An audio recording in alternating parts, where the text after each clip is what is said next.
هو في عسل صدر مصري جبلي بجد؟ وايه معيار الجوده اللي احنا بنقدمه لك في ميسم؟ تابع بقى الفيديو للاخر عشان تعرف مقياس الجوده اللي احنا بنبيع لك بيه العسل، ويعني ايه عسل صدر جبلي. عسل صدر جبلي مصري يعني عسل من مناطق جبليه وصحراويه في الصعيد في مصر هنا، بيبقى عباره عن ايه؟ عن رحيق زهور نبات الصدر، ومعاهم طبعا ظهور نباتات جبليه اخرى بتبقى موجوده حوالين الصدر. فوائده ايه بقى العسل ده؟ غني بمضادات الاكسده الطبيعيه 18 ضعف اي عسل تاني، وده بيخليه مهم جدا لاهم عضوين في جسم الانسان وهما الكبد والقلب. وده بيخليه يعمل ايه؟ بينقي الجسم من السموم، بينقي الدم بفضل الله سبحانه وتعالى من السموم، بيحسن صحة جميع أفراد الأسرة، بيزود الطاقة والنشاط، بيزود الجسم بجميع الفيتامينات والمعادن والأحماض الأمينية اللي الجسم محتاجها عشان يبقى أداؤه أفضل أداء، بيحسن صحة الأطفال وبيساعدهم على النمو بشكل جيد جدا بفضل الله سبحانه وتعالى، بيقلل آثار الشيخوخة وآثار تقدم العمر،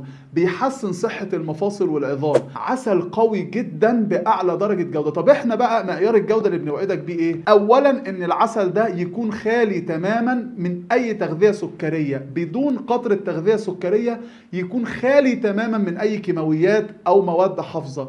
عسل طبيعي زي ما ربنا سبحانه وتعالى خلقه، فيه شفاء للناس. والعسل ده لازم تخليه روتين اساسي في يومك، كل يوم معلقه تدوب في كوبايه ميه على الريق وتشربها لجميع افراد اسرتك عشان تستفيد بالفوائد الكامله. وطبعا ما ننساش باقي منتجات ميسم بجوده فائقه بفضل الله سبحانه وتعالى. تقدر تطلب عن طريق الرسائل او عن طريق الموقع بتاعنا